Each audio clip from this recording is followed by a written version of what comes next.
Later that week, he sent me a text message that he's alone at the construction place, and I made up an excuse at work to get out and to drive to him. That was the first time I went to visit him without having a work-related reason. I arrived and there were electricians working on the barrack, and he told me that he was so annoyed. They were supposed to come the next day to remove all electricity, and he didn't know why they were here now. And I just thought, life is against us. I got a big hug from him. I was so nervous. Nothing more happened, but we were talking and laughing just like in the good old days. And then a truck came to pick up containers. And the truck was supposed to come the day before and not that day. So he had to go out and show the guy the containers, and it was like everything tried to get us apart. When he came back, he said that he really likes my perfume. And each time I would come to visit, the perfume would stay for some time in the barrack after I've left, and he really liked that. I had to leave, and we agreed that it would be nice to send some pictures once in a while, so we wouldn't forget our faces when we never see each other again. I left, and we started texting daily, saying good morning and good night, have a nice day, and what was going on during the day. And we were joking, like that he was freezing because there was no electricity in the barrack anymore, and I told him he just had to work faster. I looked up his wife on Facebook. She was not easy to find. They did not have the same family name, and it was not visible on the relationship status that they were in any relations. I found it very strange. Why wouldn't they show in public that they are married? There were also no public pictures of them together. He started at a different, smaller project. There was no need to rent people there, so I had nothing to do there. But it was my job to follow up clients to ask if they need people. So I asked if he wants me to drop by. But he said he was working with his colleague Eric. He didn't want him to get suspicious. And he suggested that he could meet me before work. I wrote that I would like that. And he said we could meet at the parking place in front of the grocery store that was on my way to work. So we met 6 o'clock in the morning. No problem for me, I still wasn't sleeping anyway. I was there a bit early, and I was waiting in the car thinking that, what if he isn't coming? I was so nervous. And then he came. Just the feeling to see his car driving down the hill to the parking place. My heart was beating out of my throat. I got a long hug, and then he got in my car and we were talking and laughing and were just having a great time. But I could see the love in his eyes. We hugged and went to work. And I thought that went well, nothing happened. We are not doing anything wrong. But we were connecting in a way that was not right, and we knew it and kept it a secret. But we were telling ourselves we're not doing anything. We met again the next week. We hugged, and he whispered in my ear, I could just stand here and hold you for the rest of my life. That took me by surprise, because our messages had still been quite innocent at that point. We never talked about our feelings. I just wanted to feel the feelings and keep them for myself so it wouldn't become a thing. But I felt the same. But I couldn't say anything. I was too nervous. I was shy around him. And then he kissed me. And it felt so right. I didn't want to think about my husband or anything at all. Nothing else mattered. It felt like there were only we two in the whole world. This was the real deal in my eyes. This felt right. If anything, then my life, the last 5 years, felt wrong. And I felt I was on the right track again. We would write messages all the time, but we were holding back. There was still more about everyday stuff and a lot of joking around. But slowly, smileys with heart eyes would enter our conversations. I felt especially he was very careful with what he was writing. But he would say big stuff when we met, things like the feelings have grown a lot in this short time, and that he was so happy and thinking about nothing else than kissing me again. That he missed me so much, but he wouldn't write things like that. It was the opposite with me. I would be quite direct and open with texting, but I got shy when I was around him.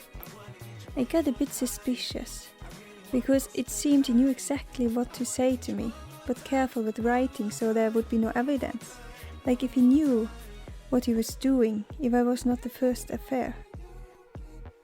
So I asked him one time when we met if he has ever been cheating before, and he said, no, never. Not even close. I wasn't even tempted. That's what makes this so strange. I don't know what's happening. And I replied that it's the same for me. I wasn't even looking at someone else before. I started training again at the gym.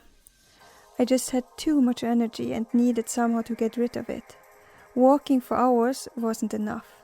I would hit the treadmill and just ran 10 kilometers and getting blisters but not getting tired. I had sore muscles all the time and blisters on my feet, but still so much energy. Then, after one training, he suddenly wrote, "It's always nice with a long shower after a good training." "True," I replied. "But I don't know if you actually took a shower, I need some proof." And he sent me the selfie emoji. He wanted a picture of me in the shower. This was the first time our texting went in a sexual direction. I sent him the bathtub emoji, and he would send the selfie emoji again. But that was not happening. I wrote, "You first," and guess what?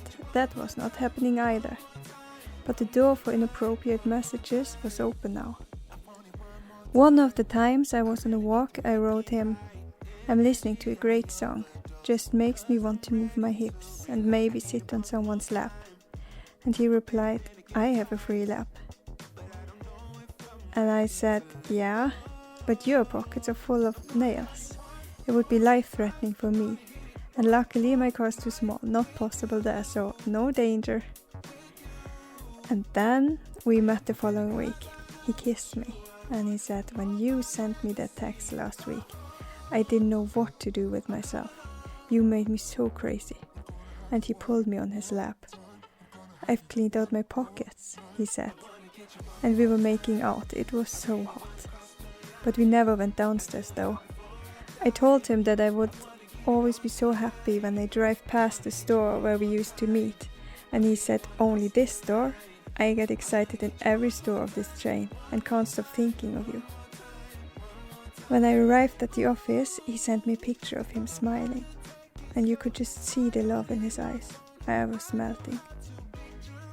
The next day, he was very quiet and only gave short answers. He was pulling away. I figured he probably had a bad conscience. But the day after, he was back again, and we continued texting. And the messages got pretty dirty. And then I got in trouble at work. I got frustrated that one of the salespeople was talking down to me, and I told Magdalena about it. Magdalena was a smoker, and I used to join her to get some fresh air, and we would always share our frustrations from work, just to let it out, and it would always stay between us. But this time she had told the seller what I've said, and the seller called me and yelled at me, and I got really angry and said even more stupid stuff about the seller at the office. You get the picture. I told it to my husband, and I was very upset over the betrayal from Magdalena. My husband said, "You have to toughen up," and I replied, "No, I'm upset. Can I just have a minute to be upset? I'll put my poker face back on again when I get to the office." The next day, the boss called me and the seller in for a meeting. The seller had called my boss and told him about me backtalking her. It was full drama. She said, "I don't think I can work with this fake person anymore." I was annoyed. I didn't care. I was happy.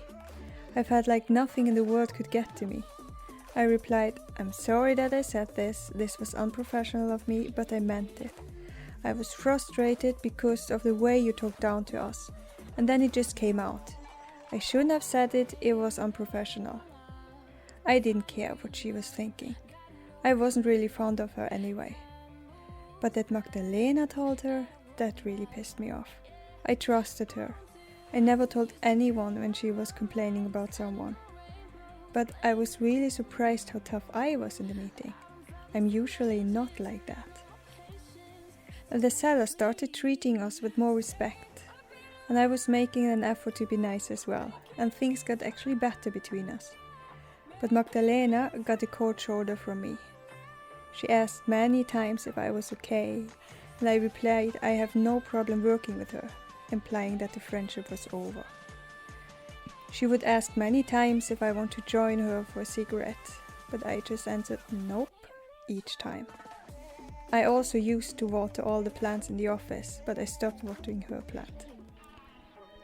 And then I told Andy about it the next time we met, and he was listening and just was so compassionate. And he said he couldn't understand why people were so mean to me, and that I was the nicest person he knew. And I felt the same about him. He was just the nicest person in the world. We kissed, and I heard a voice in my head asking, "Why are you destroying your life?" I heard it and ignored it. I felt that Andy was the only one I could trust. When I came back to the office, Magdalena's plant was dying, and I sent a picture to Andy. And he's so funny, he wanted me to put some extra salt on the plant. It was still a big mystery to him how old I was, and he would ask me many times, and suddenly, one Friday evening, I saw that he had sent me a message on Facebook Messenger saying 34. With all Googling, he found out after all. I thought Facebook was taboo, but obviously not Messenger, and we would write all evening. I asked him when he noticed that he had feelings for me, and he replied, "From day one." And oh really? For me it happened right after the 2 weeks of illness. It just hit me like a bus. And he replied, "So strange. No, I saw you and thought, oh my god, who is that?" I was smitten right away, and I was always so happy when you came to visit. And I knew it, because every time I left, your eyes would follow me until I drove away. "Busted," he replied. "And also you were always very strange and quiet when Eric joined the conversations." I know, I was hoping he would take the hint and would go back to work. And also, all your workers always wanted to talk with you. And there was always someone interrupting. I just wanted to have you all for myself and just lock the door behind us. And I wrote, "You have me now." And he answered with lots of hearts. I told him that I was very happy, but that all this scares me a lot. And he replied, "I just have to enjoy it, and that I can trust him." One time I made a healthy veggie smoothie, and I know that he hates that. He is a burger with fries and soda guy. We were not really a good match. Anyway, I sent him a picture of the smoothie writing "jealous," and he answered, "I'm only jealous of the guy who can be with you." He was just so sweet. December came, and our company was visiting all clients with Christmas gifts. And I had a reason to officially visit him again. He was now working alone with Eric. "We have to be careful, he senses such things. He gets suspicious of everything," he said. "Okay, I will put on my caps so I can hide when my crazy clown smile comes out. And I will put on a long jacket," he said. I went there with some Christmas candy on a Tuesday, and it was so funny and strange because we were acting like in the good old times. No kissing, no touching, just talking about everyday stuff. Eric was much more outgoing, so he would talk a lot, and he was just easygoing. We were laughing and just having a great time. I was there for 1 hour before I went back to the office. We met again 2 days later, and I said, "We did great with Eric." And he looked at me and said, "You almost didn't look at me at all. You were just talking with Eric." He was jealous. Just so I wouldn't reveal what's going on. Don't you know? I only see you. And we were making out, and it was the most passionate and loving morning we've ever had. I loved him so much. With him, there was just so much passion and excitement and love. And the next day, he would get silent again, and then slowly come back again. I was joking and asking if I scared him again. And he wrote, no, he's just trying to keep it working at home too. It seemed like the closer we got, the more difficult it got for him at home. And I had the same problem. When I was at home and would see my husband and my daughter, it was a mix of emotions. It made me very sad, because I realized that the more I fell in love with Andy, the more I fell out of love with my husband. And the direction I was hitting, I would ending up leaving my husband. I knew my husband was great, and if I would just try, I knew we could make it work. I asked him, can't we just send each other text messages during the day?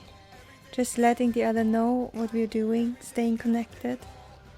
He looked at me and said, are you now getting needy like your mom? And I replied, you mean my mom who just divorced her husband after 35 years because he didn't pay any attention to her any longer? Is that a threat? He asked. No, you compared me to her. And I left thinking, why do I even try? The next time I met Andy, something was different. He asked me, aren't you getting tired of all of this? And I said, I would never get tired of you. We kissed and everything seemed okay, but when I looked in his eyes, I couldn't see the love anymore. I got so scared. Something was off. I got too close and he is fighting his feelings and he seems to succeed. I got the feeling that I will get so hurt if I don't jump off now. I got the feeling that this will probably never lead to anything. When I got back to the office, I've sent him a text message. Thank you for the great time, but maybe we should think about starting the new year with a clean sleeve. What do you mean? What is wrong? He asked. I saw in your eyes where I stand, and it's okay. What do you expect? We are both married. But I don't want this to be over. But I guess it is now. What was your plan for us anyway? And I answered, I don't know. I wouldn't have gone all the way, but I'm always so happy when I'm with you, and I just wanted to hold on a bit longer. And you? It's the same for me. The days are just so much better now. And I answered, yeah, and you probably charm me back in again anyway. And I opened the door again, and yes, he would charm me back again.